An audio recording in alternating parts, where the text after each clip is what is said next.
Kicking off at number 5, the McPherson tape, 1998. Kurt, they're on the roof.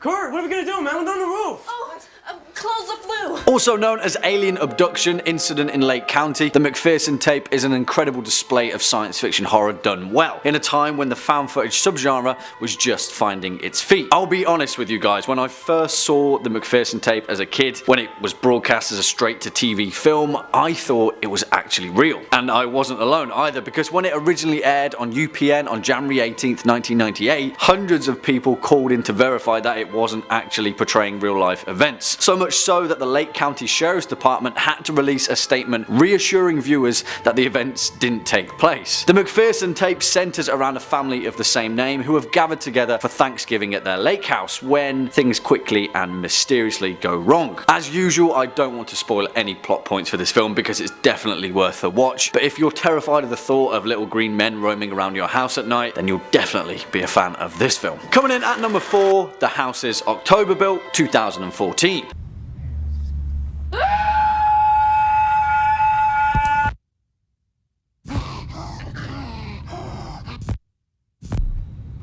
And yeah, this film is great fun and so damn creepy for the most part. Directed by Bobby Rowe alongside hit producer Steven Schneider, the man behind the original Paranormal Activity, Insidious and The Devil Inside, The House is October Built is a fantastic spin on the found footage genre and features some genuinely terrifying set pieces throughout. It gives you that weird sense of dread that the subgenre tries so wholeheartedly to capture, but this film does it to perfection in parts. The House is October Built focuses on a group of friends, all horror fans may I add, travelling throughout southern USA in the lead up to Halloween. They've got an obsession with live action haunted house attractions, and the film plays out as a kind of mini road trip, ramping up the fake scares as it plays out. But, well, the fake scares quickly turn into real scares, and the second half of the movie really manages to turn up the heat. The strength of this film is how personal it feels. There's no wider scope other than the events that unfold before us, and it's backed up by a genuinely believable cast and likeable characters, which makes the ending that much more bleak.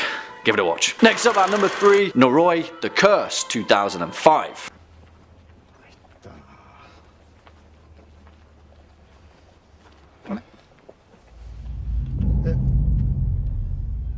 Now, this is for sure an interesting film, to say the least, and it's a welcome sore thumb in the world of Japanese horror. It comes from renowned director Koji Shirashi, who's made quite the name for himself as a found footage auteur, with films like Occult and Shirome, a departure from the short, unsettling style often found in J-horror. Noroi is perhaps the best example of his work, and it stands out as a slow-burning mockumentary of paranormal investigation in Japan. Noroi features an absolutely mammoth task, interweaving several storylines that lead up to a deeply disturbing ending. For the most part though, it focuses on Masafumi Kobayashi, a paranormal expert famous for uncovering supernatural mysteries, and his investigation of a strange woman and her young son. It manages to give us just enough to keep the mystery going, and I don't say this lightly, pretty much every scene is unsettling as we quickly realise that there are much more malevolent powers at play. Swinging in at number 2, The Blair Witch Project, 1999.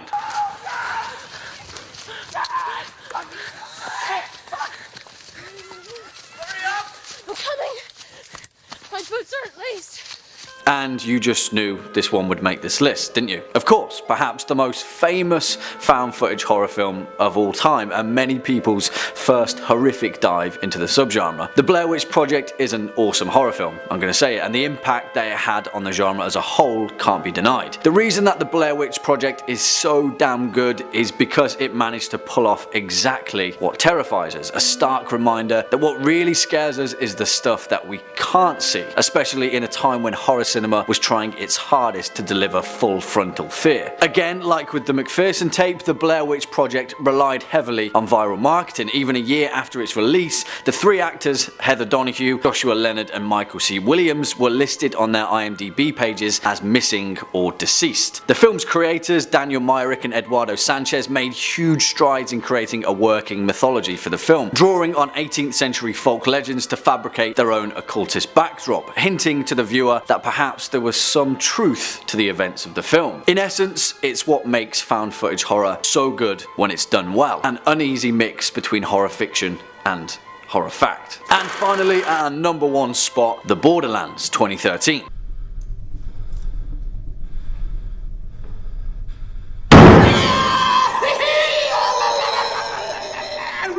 Also known as Final Prayer in the US, but come on, the original title is so much better. The Borderlands is a 2013 British horror film written and directed by Elliot Goldner in his directorial debut. I'm going to say it, this film is awesome for many reasons, but the main reason is that it answers a question that somewhat mires the believability of found footage horror. Why are they still filming? Well, The Borderlands has a pretty decent answer for that. 3 men who were sent by the Vatican to provide evidence of demonic occurrences in a remote church in rural Britain. I really don't want to spoil anything in this film because I sincerely urge you to watch it if you haven't. But in my opinion, this is one of the best found footage horror films of recent times. It's equal parts The Wicker Man and equal parts The Exorcist, and it's an awesome display of British folk horror, an emerging subgenre that is really hitting the mark for this particular horror fan. Really guys, I can't say much more other than just watch this one because it's really good. Kicking off at number 5, Willow Creek, 2013. Crazy. Pets and people go missing all the time. I'll go in there myself. You can just stay here in town if you want. You believe any nut job out there that says Sasquatch is real? And for our first brush with folklore in horror cinema, we're heading over to North America with perhaps one of the most legendary paranormal creatures and sources of forestry urban legend, Bigfoot. And while you may think that Bigfoot has historically been more miss than hit in horror cinema, this film definitely has something to say about that. Written and directed by Bobcat Goldthwait in his first ever foray into horror cinema, Willow Creek is your standard indie found footage handheld horror about Bigfoot lore and is heavily influenced by the legendary Patterson-Gimlin footage of 1967. However, while on the surface this film definitely doesn't do anything new and it doesn't exactly break any new ground for horror cinema, as we step through the woods of Northern California, the folklore of the Sasquatch and Bigfoot has never been more real. Willow Creek tells the tale of Jim and his long-suffering girlfriend Kelly. Jim is a fanatic believer of Bigfoot lore and an avid amateur cryptozoologist in pursuit of the big hairy unknown. In classic found footage fashion, Jim's idea of a romantic getaway is to head into the Six Rivers National Forest and hopefully find the infamous dry sandbar deep in the woods where the Patterson-Gimlin footage was shot and film the whole thing along the way. It's a simple premise with a relatively simple interpretation of folklore. Bigfoot is just a giant hairy elusive humanoid that lives deep in the wild, right? Well, Willow Creek definitely believes that, but it has a lot more to say about the implications of the unknown. I'll say no more because whilst this film is short and straightforward in its approach, it also packs in so much more and expands upon an already intriguing folklore. Also, mark my words, the last few frames of this film will make your hair stand on end in some way or another. Coming in at number 4, Borgman, 2013.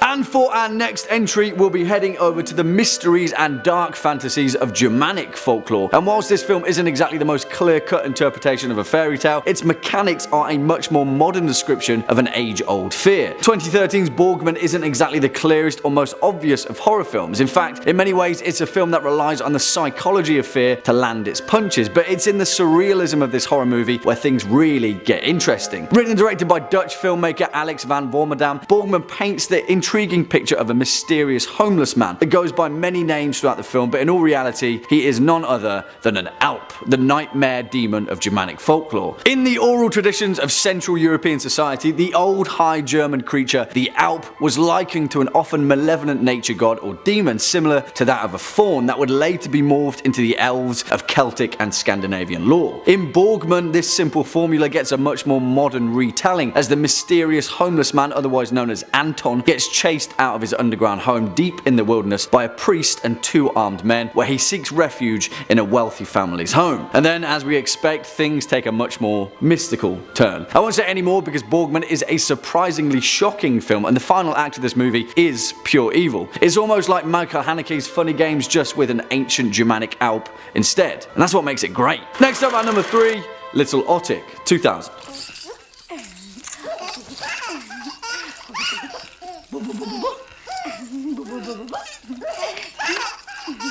And where the hell do I even begin with this film? I know I say that a lot, but perhaps the most fitting example of that phrase is this film. Way back in the day when I was taking film class at college, we were studying European surrealism, and this film just so happened to rock up one day on my watch list, and still to this day, I think back at how utterly messed up it is. But don't get me wrong, this film isn't messed up in the sense of, say, a Serbian film. This film is messed up because it's just so strangely weird, bizarre, not quite like anything you've ever seen seen or will see. It's not even a horror film. In fact, it's pretty damn hilarious in places, but trust me, Little Otic is a horror experience. Written and directed by the legendary surrealist Jan Svankmajer, Little Otic is a Czech film based upon the Otisanic fairy tale from 19th century Czechoslovakia. And what's that, you may ask? Well, Otisania is a dark European cautionary folktale about a couple that have been struggling to conceive a child together. One day out in the fields, the husband finds a strange log of wood that curiously resembles the figure of a baby, and so he decides to bring it home to his wife. The couple are completely overjoyed by their new wooden child, and suddenly that log baby comes to life and demands to be fed. But then as time passes, the baby can't stop eating and Otisania gets hungrier and hungrier, and you can see where this is going, right? Little Otic is incredibly straightforward with its narrative, but Jan Svankmajer manages to squeeze every last terrifying and intriguing drop out of this fairy tale. He blends strange, twisted stop motion animation with live action set pieces, and this film really is a feast for your eyes. Although it isn't a traditional horror film, so to speak, if you haven't seen Little Otic, please do, because you won't be forgetting it in a hurry. Swinging in at number 2, November 2017. Tahan olla tema naine. Kas sa saad teha nii, et ta temast loobuks ja mind armastaks? This film is beautiful and sick and twisted and brilliant and everything you could ever want from a horror fantasy based on folklore, because it's a hodgepodge of all of those things woven beautifully in those same surreal dark tones of Northern Europe. This film shot way under the radar, and admittedly it may be a little too art house for some people, but forget about that, because visually speaking, from a horror perspective, this film is worth so much. There's nothing like it. It's exciting and it's brilliant, and films like this, as well as Robert Eggers' The Witch, are important entries into both folklore and horror cinema. Written and directed by Reina Sarnet, November is an Estonian dark fantasy horror based upon the novel Rehepap Ek November by Andrus Kirivak, which is essentially a modern grim fairy tale about the price of young love and the dangers that come with it. Aren't they all, eh? Set in a small 19th century village in Estonia that is unwittingly besieged by every magical creature in the forest, spirits, wood elves, trolls, gnolls, and even the devil himself, the folklore elements of November are juxtaposed by a very real historical reality. You see, the town is also besieged by the Black Death, the Plague, and the church are trying their utmost to save some souls. Behind that though is the backdrop of a young love triangle trying their best to circumvent each other's heart's desires in the classic cautionary fashion that we all expect. I don't say this lightly, but this film is Shakespearean. There's so much calamity going on that it's almost like a horror depiction of A Midsummer Night's Dream, and it lends itself perfectly to the ingenuity of Baltic folklore and literature. Despite that though, November also crams in all the dirt, grime, and the very physical gore of pain and existence out in the rural mire of 19th century Europe, and that alone makes it worth a watch. This film is brilliant. Give it a watch. And finally, coming in at our number 1 spot, Sauna, 2008.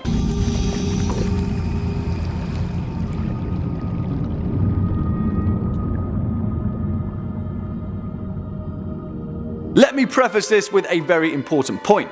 This film is hella messed up, and you will either love this film or you will hate it. It's as simple as that. But the reason this film takes our number 1 spot, despite me being a massive fan of it, is down to its no-nonsense approach to the stark realities of folklore and the price of human life that is often paid in its cautionary tales. 2008 Sauna does not pull any punches. It doesn't sugarcoat the realities of death with the magical or mystical, and because of that, it's perhaps one of the starkest interpretations of myth and legend of recent times. Sauna, otherwise known as Filth or Evil Rising in its English release, tells the tale of 2 brothers in Finland in 1595. It takes place at the end of the bloody Russo-Swedish War, and the brothers, one of them a violent and grizzled warrior and the other a kind and timid scholar, are tasked with marking the new border between Finland and Russia. So what does a sauna have to do with it? Well, I'll leave that for you all to discover, because part of the appeal of this film is pulling at the thread of its mystery. But heading into this film, you may need to know, although it may not seem like it, the folklore connotations of one of Scandinavia's most ancient pastimes, the steamed hut and hovels of a sauna, play a very significant and horrifying role in this film. There are so many tales throughout Finnish folklore about the dangers of meeting mischievous figures behind the ancient myths of a sauna, but this film is instead concerned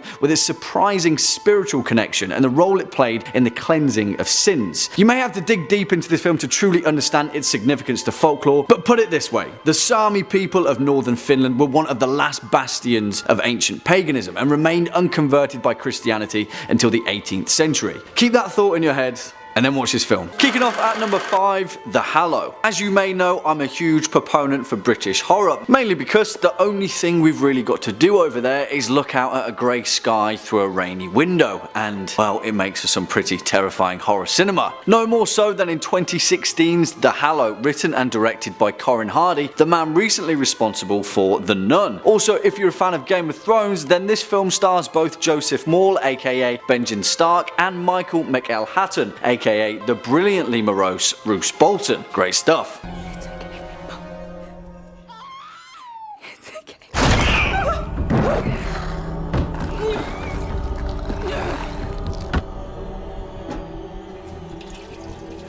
The Hallow plays out as a folklore tale of old, a family from the city, a newborn baby, and a malevolent creature out in the deep dark wood with strange twisted intentions. It's also a breath of fresh air from the cookie cutter creature feature that we see in modern cinema, and the departure from full blown CGI with instead using old school practical effects make for some terrifying on screen moments, bringing creatures from Irish folklore to a nightmarish reality. It's great, give it a watch. Coming in at number 4, The Omen.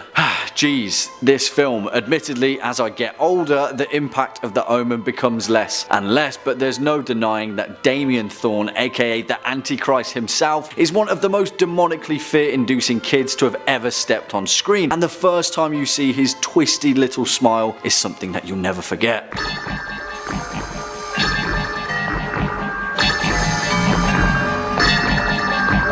Here is wisdom, let him that hath understanding count the number of the beast, for it is the number of a man, and his number is 666. Pretty metal, right? Well, in essence, that's what Richard Donner's 1976 on-screen demonic onslaught really is. It's a religiously charged, meandering tale that drags us along through the hallways of hell on earth. Now, I'm talking of the wider franchise in this case because the original film starring Gregory Peck is a much more subtle and creepingly quiet beast. The strange, spacious audio track, the wide lingering shots, and an absolutely terrifying performance from a 4-year-old boy, Harvey Spencer Stevens. I wouldn't necessarily advocate saying a prayer before you watch this film, but I wouldn't tell you not to either. Swinging in at number 3, The Wailing. Oh man, is this film good. South Korean cinema just can't seem to make a bad horror film, and at the top of that pile is The Wailing, written and directed by Na Hong Jin.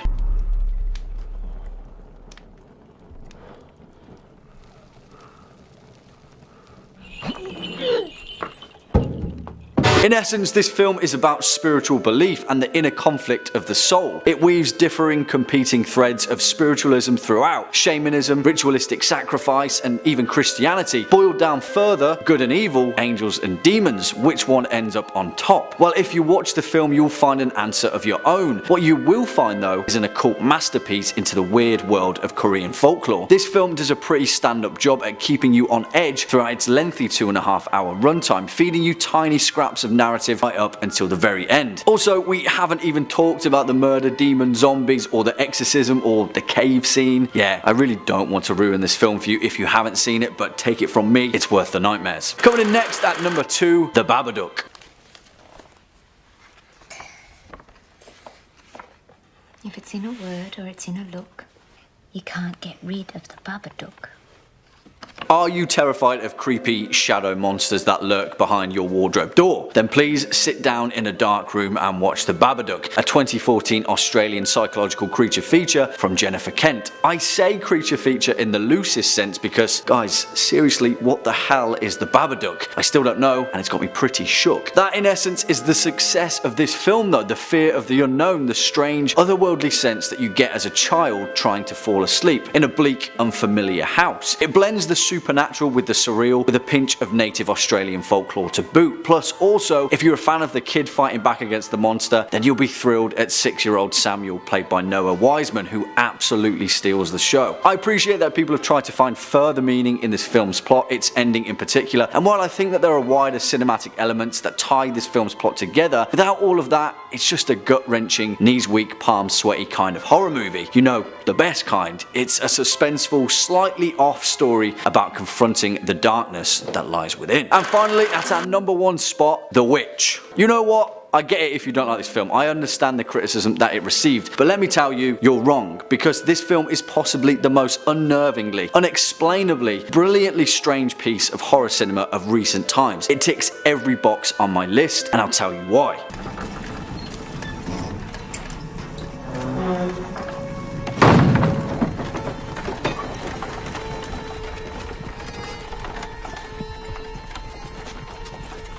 This film is impossibly bleak. It plays like something forbidden, something that we just shouldn't be watching, a glimpse into the long forgotten world where the devil still reigns. It begins with the banishment of a New England family in the 16th century, where we briefly get a glimpse of colonial era society and a newly found North America, but that world is soon shut off, and all we're left with is the woods and the witch. Seriously, this film does so much with so little that it's testament to Robert Eggers, the director and writer, as this was his first debut film, and he's fastly becoming my favourite horror filmmaker, so keep your eye out on him. Again, I really don't want to spoil this film for you, but if you laugh at the idea of being terrified of a goat, then let me introduce you to Black Phillip. Kicking off at number 5, Tourist Trap, 1979.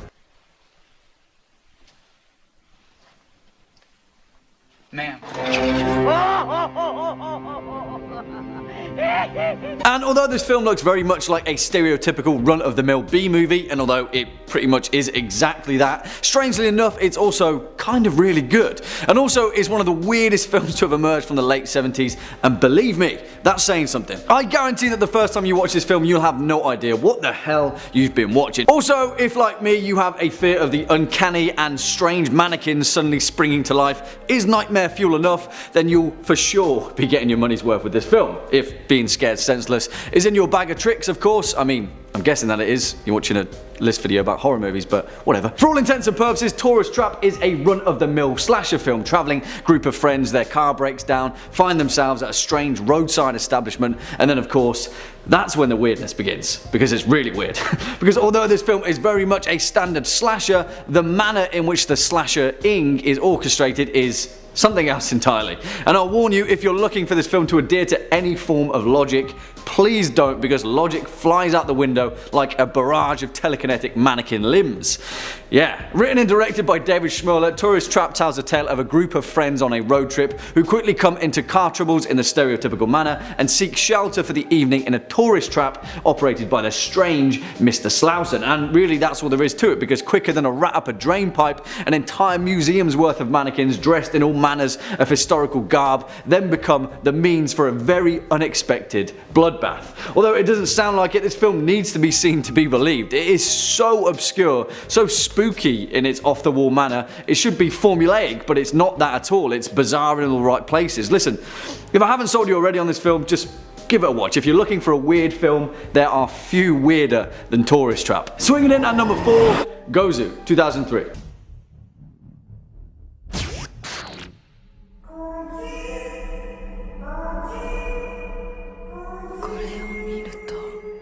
Alright, there's weird, and then there's Takeshi Miike weird. And yeah, I know I'll never fully live down the whole Takeshi Mike ordeal, but come on, mistakes build character, guys. I'm sorry. Now, if we look back through the entire catalogue of Miike's work, there are some absolutely astonishing pieces of cinema, horror aside. Audition, for one, a pretty weird film for the most part, if not terrifying. Ichi the Killer, an absolutely insane onslaught of cinema, but awesome nonetheless. And then there's Gozu, perhaps one of the weirdest films ever made. However, there's weird for the sake of being weird, and then there's weird for the sake of creating a straight up fantastic movie, and thankfully for us, 2003's Gozu falls in the latter camp. Put it this way, in its native Japanese, this film translates literally to Yakuza horror theatre, Cow's Head. It tells the tale of Azaki, a member of the Yakuza in the midst of a mental breakdown, and his brother in crime, Minami, caught between doing the right thing by his friend and being a gangster. For all intents and purposes, this film could come off like a stereotypical Yakuza movie. In many ways, it is a crime drama, although it's also a comedy, and also a horror, and also shocking and bizarre and perplexing, but hey, it's a Takeshi Miike movie, right? He can get away with it. And whilst that mashup may sound a little bit familiar, that's because in many ways it is. Miike has been incredibly vocal about his stylistic intention with Gozu, and for the most part, this film is very clear in its sentimental direction. For the sum of its moving limbs, Gozu is intentionally made out to be a film similar to the works of David Lynch. It's dreamlike, it's surreal, but where Lynch often finds logic in his nightmares, there is no logic to this film. And whilst that may come across as a bit of a failure, I disagree. Beginning to end, it is a tour de force of weird. This film may frustrate a few people and perhaps can come off as a little bit boring in places, particularly for conventional horror fans, but in all honesty, Gozu is just something else entirely. When it comes to weird, it's in a league of its own. Next up at number 3, Black Sheep, 2006. Oh no.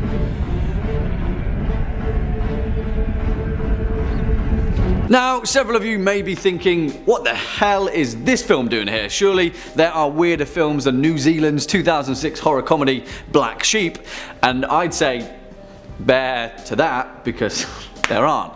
Why do I do this to myself? Why? Because zombie sheep, that's why. And the fact of the matter is, I kind of want this list to be worthwhile as well, because when it comes to weird, there's no point investing a few hours into a film if it's not going to be entertaining, and Black Sheep is one of the most deceivingly entertaining horror films of the past decade. Put it this way, in New Zealand, sheep outnumber human beings by around 7-1. And with that ratio, how would the human population fare in a sheep zombie outbreak? Yeah, you can see where we're going in this one, right? But what begins as a stereotypical B-movie tongue-in-cheek slasher quickly becomes a horror onslaught of a different kind of magnitude. Written and directed by Jonathan King, Black Sheep tells the tale of Henry, who as a child is scared witless by his older brother Angus dressed in a sheep costume that traumatizes him for life, leaving him with a lifelong fear of sheep. Obviously, in their adult lives, Angus now runs a highly successful sheep farm, and Henry has lived the rest of his life traumatized by fear, far, far away from the countryside. But then, even more obviously, that's where it turns out that Angus has been conducting genetic experiments on his sheep, and when Henry has to return to his childhood home to sell his share of the farm, that's where the real action begins. Listen, the premise of this film is weird, but that's where the book stops, because 2006's Black Sheep is actually a fantastic horror film. It's also hilarious, and some of the one-liners in this film would give Shaun of the Dead a run for its money.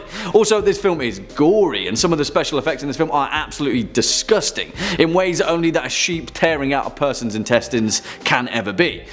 Yeah, exactly. Black Sheep, weird, but also great. Coming in at number 2, Phantasm, 1979.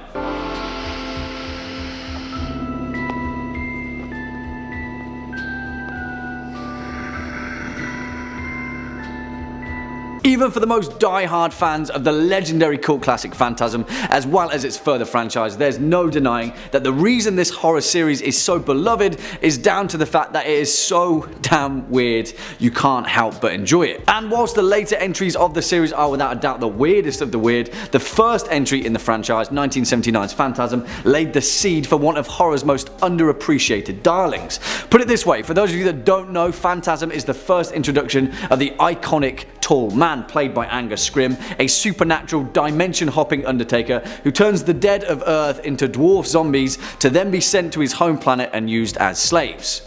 Yeah, and that's just the start of it, because it only serves to get weirder. Written and directed by Don Coscarelli, Phantasm has often been described as a film that intentionally doesn't make any sense. And whilst that's partially true, that's a little bit of a cop-out, because I think the fairer way of describing it is that Phantasm intentionally doesn't make any sense to conventional horror. It's weird, but not for the sake of being weird, it's weird because Don Coscarelli wanted to do things his way. And that is the reason why it works. It's like delving into someone's fever dream without them knowing, or like one of those incredibly realistic daydreams that you just can't wake up from. It tells the tale of a young kid named Mike who witnesses the supernatural actions of the Tall Man, a figure that serves as the mortician for the small town of Morningside, and slowly figures to put 2 and 2 together to realise that the Tall Man is something else entirely. And the departed of Mike's young town aren't exactly being laid to rest, but something else is happening. In many ways, Phantasm is as giallo as they come. There are very few explanations in terms of narrative, but then it's also gonzo, and it's a little bit punk, it's horror DIY DIY in all the right places, and then before you know it, you're faced with some surprisingly awesome low-budget physical effects and floating metal spheres start drilling people's brains out. The Tall Man is often lauded as a horror icon, and rightly so, but if you want to see how to make an awesomely weird horror movie crafted with love that doesn't have to make any sense because it doesn't have to, then Phantasm is the film for you. And finally, coming in at number 1 spot, House, 1977.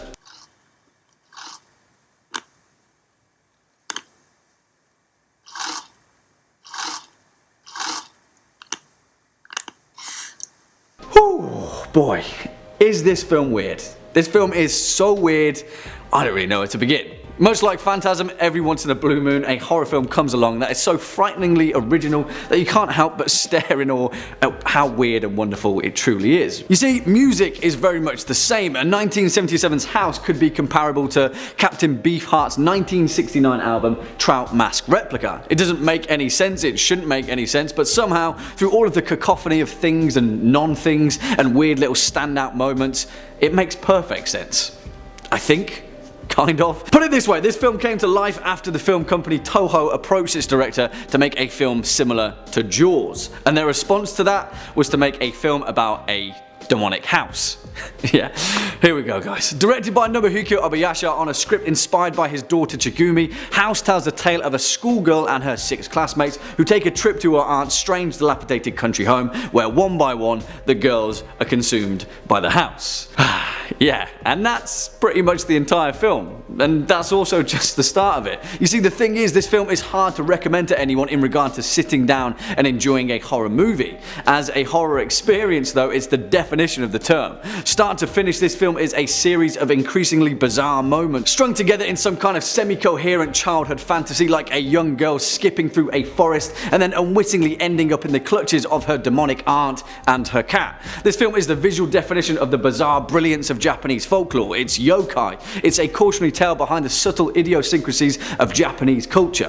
For the most part, it looks like it was made by a child, and that's intentional. It's a trip, and when it comes to weird, there are few as weird as 1977's House. Seriously, it's one hell of a bloodbath, but also strangely charming. It's a visual oddity, and when it comes to weird, it's for sure at the top of the pile. Coming in at 5, Cannibal Holocaust. Released in 1980 and directed by Ruggero Deodato, this movie centers on a rescue mission into the Amazon rainforest, which results in a surprising discovery when a professor stumbles across lost film shot by a missing documentary crew, whose goal was to study the region's indigenous cannibalistic tribes. Now, Cannibal Holocaust was one of the very first found footage horror movies, which actually led to the director being arrested for suspicion of murder. Now, what makes this movie so disgusting is the fact that actual animals were killed on screen, making the fake deaths of the humans more believable. In order to sell the illusion, the actors' contracts prevented them from appearing in any other TV shows or movies for a year after its release, in order to sell the fact they were supposed to be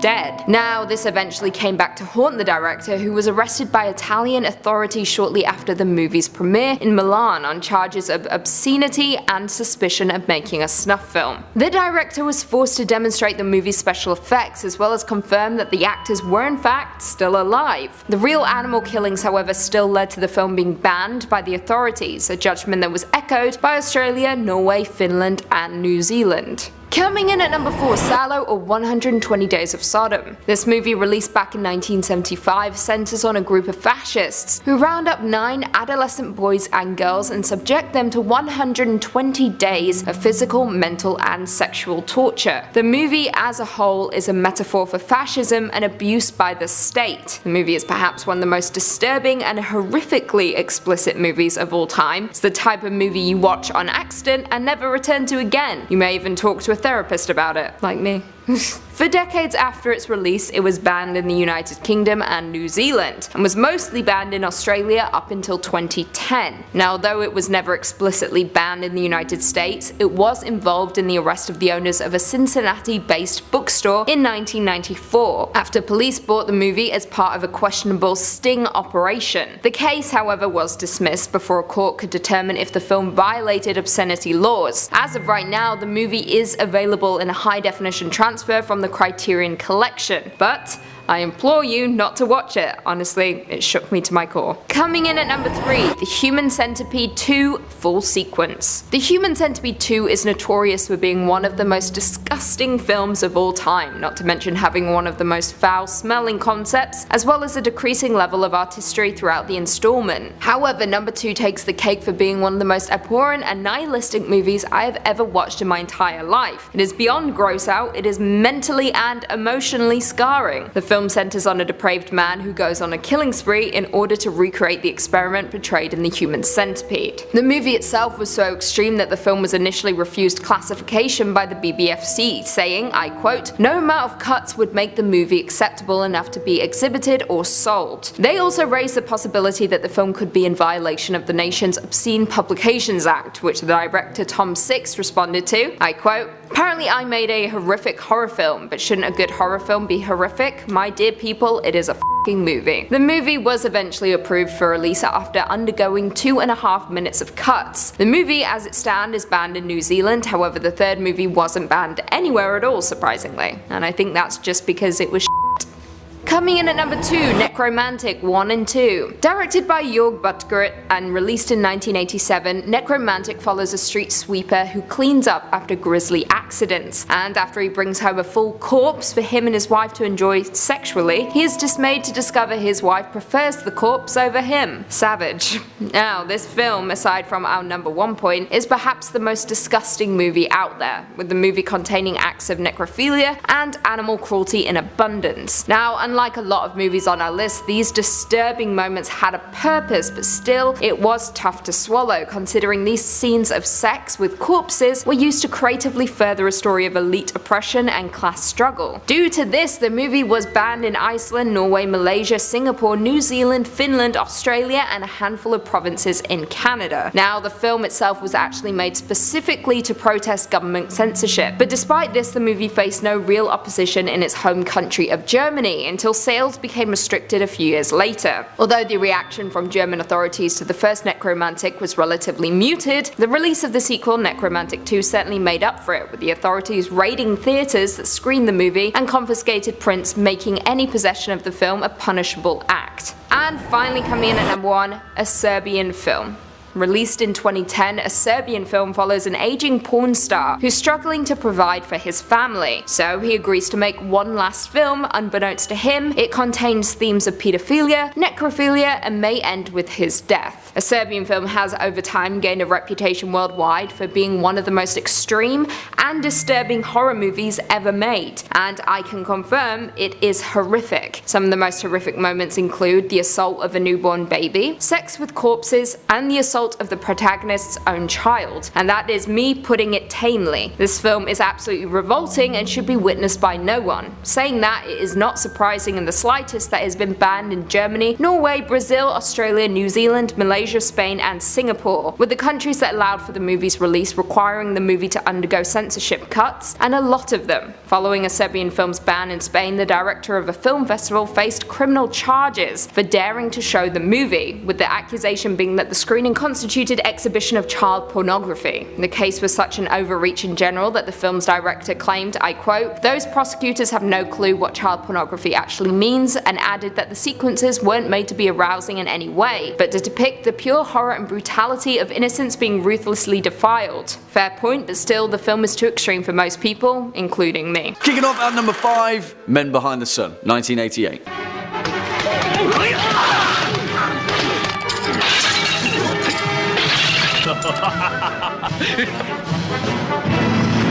And to say that this film cut a little too close to the bone is putting it lightly, because it didn't. It straight up hacked an arm off. And while when you understand the controversies of the film's narrative, you can see exactly why. Men Behind the Sun is a 1988 exploitation horror film directed by T.F. Mao that graphically depicts the historical war atrocities committed by the Imperial Japanese Army at Unit 731 during the Second World War. It was the first ever film to be given a level 3 rating by the Hong Kong Censorship Board, although some dispute whether it should have even been rated at all. all. Because of its wildly graphic content, this film was just flat out banned by everyone and everything after its limited release. And although Mao claimed that he was trying to depict historical accuracy, that message kind of got shoved into a blender and buzzed down into a smoothie that missed the point. In fact, it caused so much outcry in Japan that TF Mao received numerous death threats years after its release. For the most part, that was down to an extremely controversial scene that Mao claimed was actual autopsy footage of a young boy, and another scene where a live cat appeared to be eaten alive by hundreds of frenzied rats, which were then later set on fire. Yeah, not too sure about this one. Coming in at number 4, Blood-Sucking Freaks, 1976.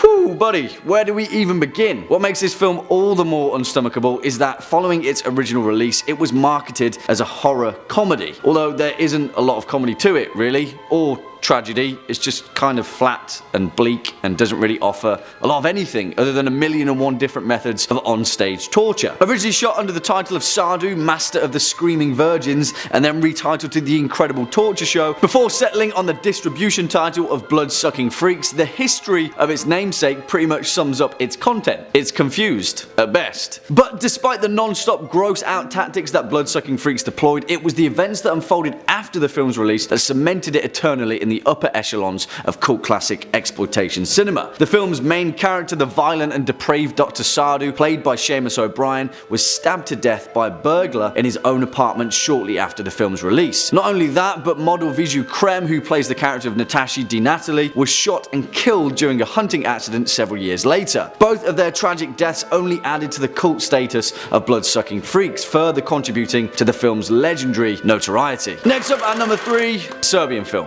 2010. Sprema se nešto veliko. Umetnička pornografija na najvišem nivou i to ovde kod nas. U Srbiji? Samo se radi u Srbiji za strano tržište. Oh boy. I'm not gonna lie, guys, I tried to keep this film far away from this list, but eventually it's clear, there's no denying this fact. 2010's A Serbian Film is one of the most widely controversial movies ever made, and rightly so, because if you've seen a Serbian film, you know that seeing it once is one time too many. The thought of watching this film again actually makes me slightly anxious, and if that's not too real, I'm not entirely sure what is. The film itself was investigated in Serbia for crimes against sexual minors and crimes related to the protection of minors, bagging the film's writers and directors several court appearances, all of which were later unfounded. Now, don't get me wrong, I kind of wanted to give this film the benefit of the doubt after hearing that it had much more allegorical themes to it than first met the eye. But all of that pretty much goes out of the window after the second act, and any artistic merit that this film had just slowly crumbles in front of your eyes in an even more depressing turn of events. The closing few moments of this film are some of the most mentally scarring scenes I have ever witnessed in cinema. Straight up, brutally honest. And that's alongside several other scenes that already give this film the notoriety it's gathered. You might think that you want to watch a Serbian film. Trust me, you don't. Save yourself the trauma. Swinging in at number 2, Salo, or the 120 Days of Sodom, 1975. Creature incatenate, destinate al nostro piacere. Spero non vi siate illusi di trovare qui la ridicola libertà concessa dal mondo esterno. Okay, the flip reverse of a Serbian film, and something that very much manages to successfully garner artistic credit. But also, I don't say this lightly, it's still messed up. Really, really messed up. As director John Waters said, Salo is a beautiful film. It uses obscenity in an intelligent way, and it's about the pornography of power, which is pretty spot on, really. Written by Sergio Citti and directed by Pier Paolo Pasolini, Salo is loosely based on the book The 120 Days of Sodom by the Marquis de Sade. Yet this time, it's set during World War II in the fascist Italian Republic of Salo, focusing on 4 wealthy, corrupt Italian politicians that kidnap 18 teenagers and subject them to months of physical, sexual, and mental torture. It was the public reception of this film where things became far too real, though, being immediately banned in several countries following an investigation of graphic scenes of abuse against actors thought to be younger than 18 years of age. After its first underground screening in England at the Old Compton Street Cinema Club in Soho, London in 1977, the premises were actually raided by the Metropolitan Police after a bootleg copy of the film had been seized. Stories like this were pretty much commonplace up until the early 90s, and in many ways Salo is perhaps one of the most controversial movies ever made. The weird fact that it's actually really good is exactly what Pasolini intended. I hope. Yeah. And finally, coming in at number 1 spot, Faces of Death, 1978. And there aren't really many clips I could possibly show of 1978's Faces of Death without getting this particular top 5 scary video flagged on all parts of algorithmic no-nos. Because, wow, Faces of Death was so real in the sense that it was, for the most part, literal footage of people dying. Yeah. Although several of the human death scenes shown in Faces of Death, as well as a monkey being killed, are obvious fakes, Alan A. Apone, the special effects artist for the movie, claimed that around only 40% of the film is fake. The rest is genuine footage, and it's pretty harrowing stuff. Faces of Death is a curiosity piece. It was made with the purpose to shock and revolt its audience. But when we compare it to the majority of footage that is out there now on the internet, floating around, it isn't exactly anything new. In 1978 though, oh boy was this film the edgiest damn thing you could ever get your hands on. Yeah, I don't really have much more to say on this one. 104 minutes of people dying, most of it is very much real. It made $35 million at the box office. Yeah, Faces of Death. This Austrian horror was released back in 2014 and follows twin boys who move to a new home with their mother who has just undergone a face-changing cosmetic procedure following an accident. What makes this film terrifying as an audience member is that we're never quite sure what is happening, let alone what is real and what is not. The twins develop a form of Capgras syndrome, a syndrome which makes them believe their mother has been replaced by an imposter. The film begins as a slow burn, as the twins' investigation stems from a curious nature before it turns into something far more cruel and horrific, which quickly divides us as an audience, conflicting us as we wonder whether we should be rooting for the twins or the mother. What sets this film apart from the rest of our list is that the film has no surprises. It's not filled with jump scares or twists and turns, it's in the purest sense horror, as we watch innocent young children do unspeakable things. It's an uncomfortable watch, but a masterclass in horror nonetheless. Good night, mummy. Check it out. Coming in at 4, You're Next. What is that?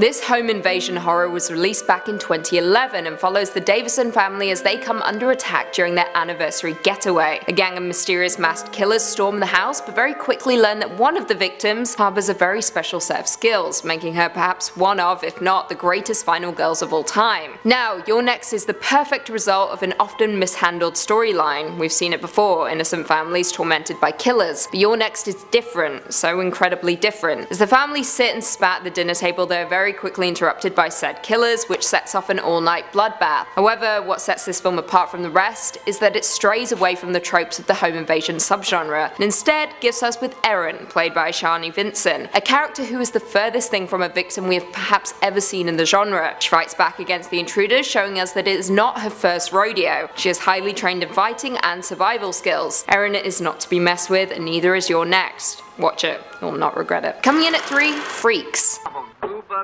We accept her, we accept her. Google gobble, Google gobble. One of us, one of us. Classic horror doesn't get more classic than Todd Browning's 1932 masterpiece Freaks, a film which managed to slip by Hollywood censors in a brief period before the Code Authority years. The film follows a circus and its beautiful trapeze artist who agrees to marry the leader of the sideshow performers, but his deformed friends quickly discover she is only marrying him for his inheritance. Now this film features a phenomenal cast of real-life sideshow performers, which is why the film itself following its release was banned in the UK for over 30 years. Yep, that's right, 30 years. Despite its age, Freaks is still one of the most disturbing and haunting horror films I've ever seen. Many other creators have been inspired by Todd Browning's work as well, such as Ryan Murphy, who borrowed heavily from the movie for his carnival-themed season of American Horror Story. Coming in at 2, The Woman in Black. Nathaniel?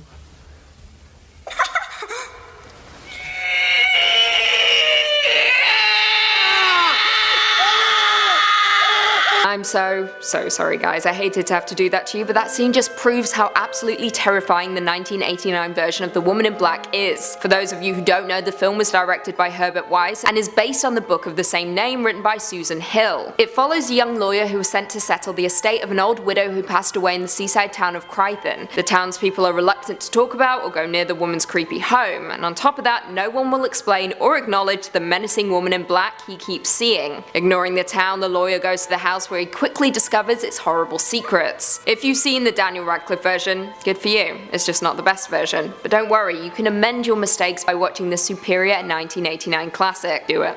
Just do it. And finally, coming in at number 1, Carrie.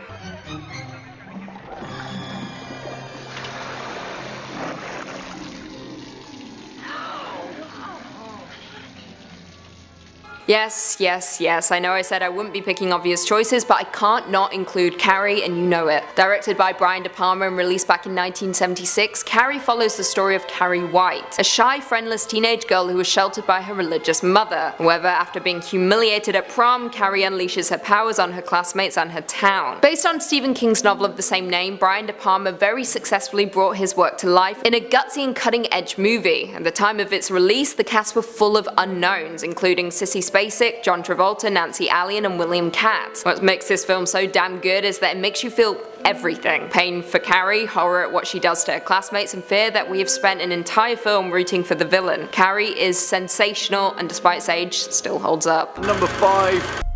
I said, listen to me. I think everyone's dead.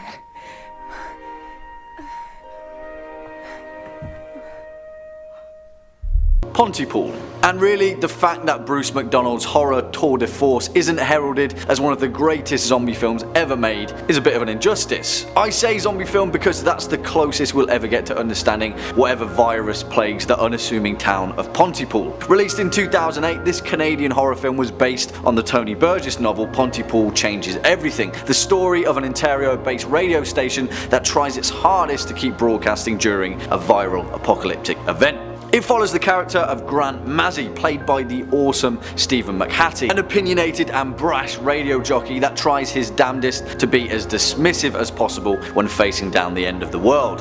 While I might not have you hooked by saying this is essentially a horror film about the English language, the real reason to watch this film is because Pontypool is a completely different breed of zombie flick. In parts, it's hilarious, in others, it's horrifying. If you haven't seen it, give it a watch, you won't be disappointed. Coming in at number 4, Kill List.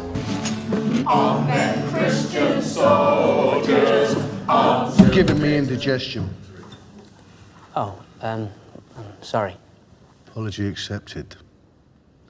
The term folk horror isn't as commonplace as it should be in horror cinema, but it's a style that has slowly germinated in British cinema and is captured perfectly in the sweeping action horror from the fantastic Ben Wheatley Kill List. This film draws inspiration from some 70s horror classics such as The Witchfinder General, The Blood on Satan's Claw, and of course The Wicker Man, in a period where, to be honest, British horror cinema had hit its peak. Now, I'll admit that this film isn't for everyone. It's intentionally ambiguous and visually misleading, but if the idea of deranged cults flocking about in huge country manors makes your skin crawl, then you'll find true fear in this film, really because it delivers that in spades. Kill List features the show-stealing Neil Maskell, a disgustingly underrated actor who plays an ex-soldier turned contract killer trying to make enough money to support his family in one final job. I don't want to spoil anything because Kill List really does keep you guessing all the way to the end, but the way it takes you there is what makes this film so damn thrilling. Give it a watch. Next up at number 3, the Poughkeepsie Tapes. When people think of serial killers, they think of 4 or 5 people, you know, Ted Bundy, Dahmer, Gacy, etc. But what most people don't realize is how many more there are.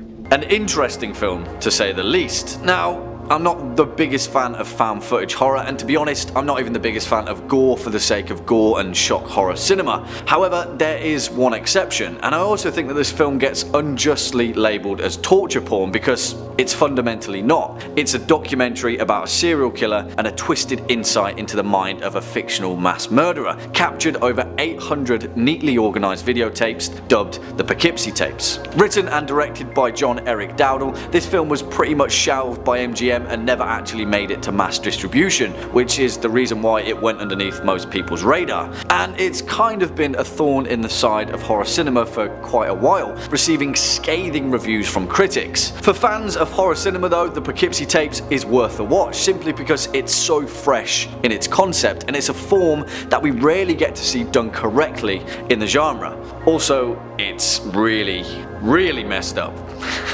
Swinging in at number 2, Eden Lake. I'm not looking at a face page, I'm looking at a tip. She's an ugly thing.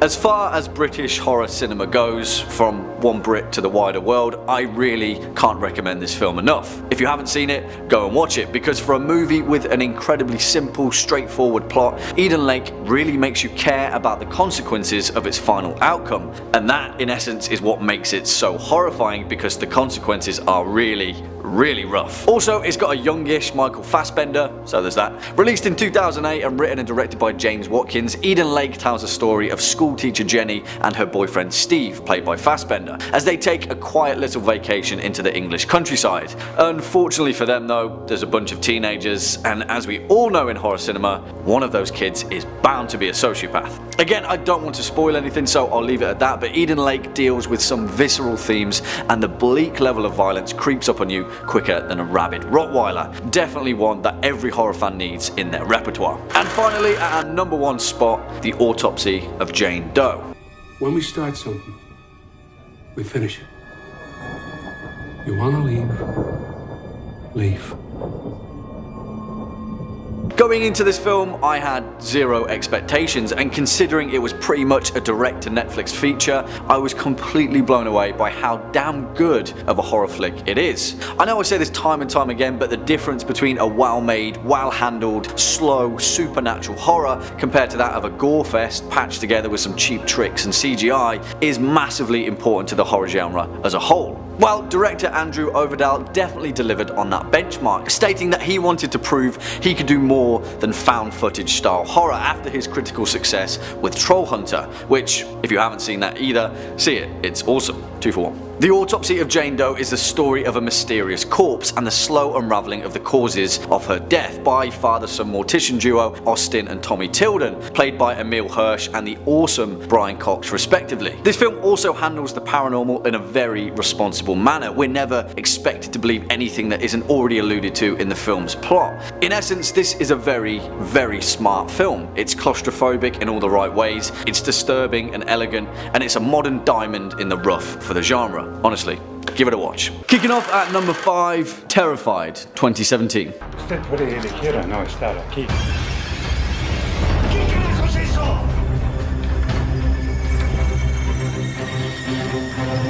Written and directed by Argentinian horror aficionado Demian Rugna, this film was first released under its Argentinian title of Aterrados and later under its English name of Terrified. And, well, it kind of does what it says on the tin, because if you're in the business for checking under your bed for ghouls and monsters, then that's exactly what you'll get here. I will admit I did have a few gripes with this film, mainly due to its lack of pacing. It takes a hot minute to get to the point and then it's just a kind of non-stop barrage, but I will also note that that's exactly where its strengths lie. The film focuses on a group of paranormal investigators trying to discover the mystery of a haunted house in the neighborhood of Buenos Aires, and while it's wrapped up neatly as a classic haunted house story, it also becomes so much more than that. Clearly this film was made by fans of horror cinema and it pulls out pretty much every trick in the book, but it's also gleaned with an absolutely terrifying eye for horror. Terrified will make your skin crawl, and if you've got a smidgen of morbid humour, you'll probably find parts of this film hilarious too. Coming in next at number 4, The Burrowers, 2008.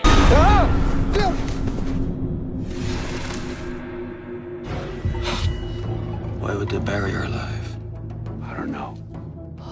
And no, not The Borrowers starring John Goodman, because that would be a whole different level of spooky. Now, I might be biased because I love westerns, and 2008's The Borrowers is, well, a horror set in the Wild West, which granted might put you off from the beginning, but as far as period piece horror mashups go, this one's probably at the top of the pile. It's difficult to balance a politically relevant western period drama with a classic horror creature feature, but that's exactly where J.T. Petty's The Burrowers shines. The film focuses on a group of pioneers in 1879 who venture through the Dakota territories trying to build a new life during the flood of western settlers. If you're a fan of the early noughties, The Burrowers has a cast jam-packed of genre actors who never really had their time to shine, but really get their chance to here. William Mapother, Laura Layton, Sean Patrick Thomas, and the unstoppable juggernaut that is Clancy Brown. Also, the most important point to note in The Burrowers is that the monsters are absolutely awesome, and as far as creature feature goes, this one delivers it in spades. Next Next up at number 3, Possum, 2018.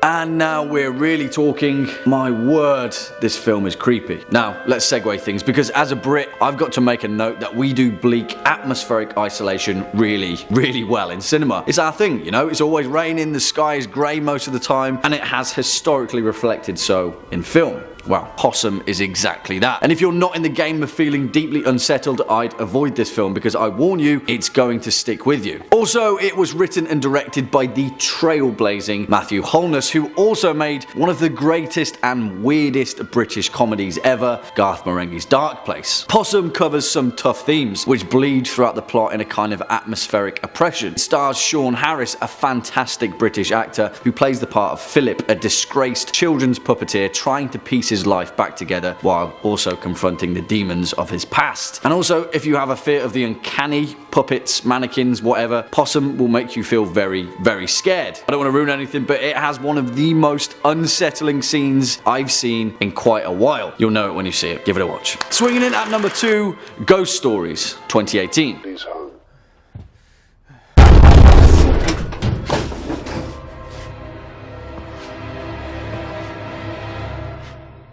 Now, I know for certain that if you guys haven't yet seen 2018's Ghost Stories, then you will absolutely love it. Who would have guessed that one of the smartest horror movies of 2018 would have Martin Freeman in a supporting role? Eh? Not me. But yet, here we have it, written and directed by the awesome British duo Andy Nyman and Jeremy Dyson. Ghost Stories is based on the duo's 2010 stage play of the same name. It follows the story of Philip Goodman, played by Nyman, a famous television professor renowned for debunking psychics and paranormal events. What plays out are 3 separate ghost stories intended to make a believer out of Goodman, and that's just the beginning. It's kind of reminiscent of The Twilight Zone and Tales from the Crypt, and if you're a fan of anthology horror, then you'll definitely be a fan of Ghost Stories. Although the intelligence of this film relies on its ability to wrap the whole thing up, and it more than delivers so in its final act. The most important thing to note about Ghost Stories is that it's fun. It's an entertaining film, and it never lets up with the creepy, crawling sense of British horror dread. Its cast is stacked. Martin Freeman, Paul Whitehouse, and Alex Lawther of Black Mirror fame. Yeah, maybe I'm overstamping the British horror vibe, but this film deserves to be up there with the best of the best. And finally, our number 1 spot, The Endless, 2018.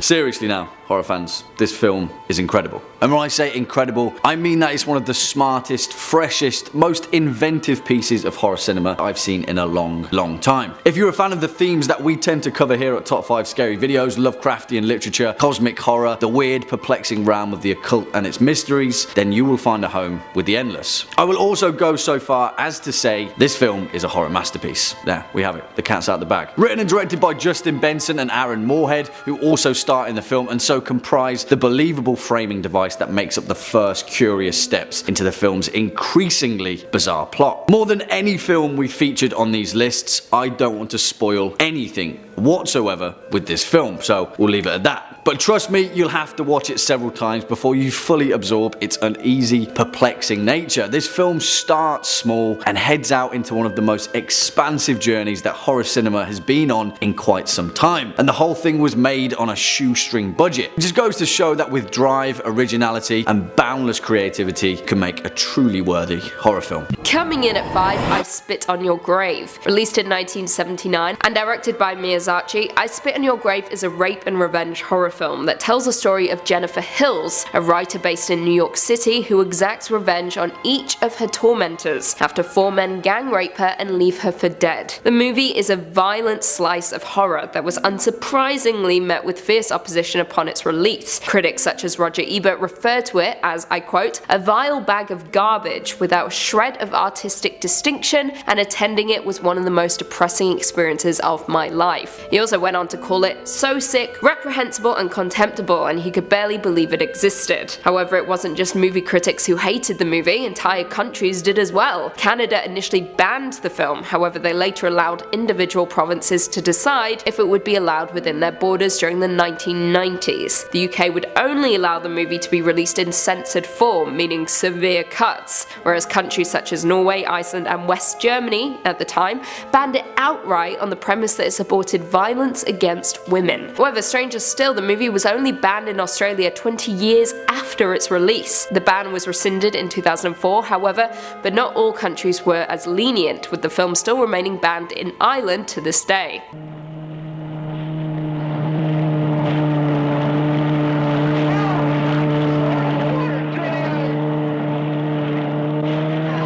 Coming in at 4, Snuff. Released in 1976 and directed by Michael Finley, Snuff is a splatter film that is most notorious for being marketed as if it were an actual snuff film. The plot itself revolves around actress Terry London and her producer Max Marsh, who visit an unnamed country in South America. A female biker cult led by a man named Satan stalks and eventually murders the pregnant London and her circle of friends. The movie is very Manson family-esque before quickly switching gears and becoming a documentary of a young woman being killed by the film's crew. Now, this movie actually has an interesting backstory. Michael Finley went down to Argentina to shoot a quick and dirty movie that would ultimately cash in on the helter-skelter craze, titling it Slaughter. However, the movie was unreleasable, but the then distributor Alan Shackleton had the idea of filming a fake killing, tacking it on the end of the movie and creating rumours that this was the real deal, a real snuff film. So to double down on the urban legend, they renamed the movie Snuff, and then hired fake protesters to picket in front of theatres.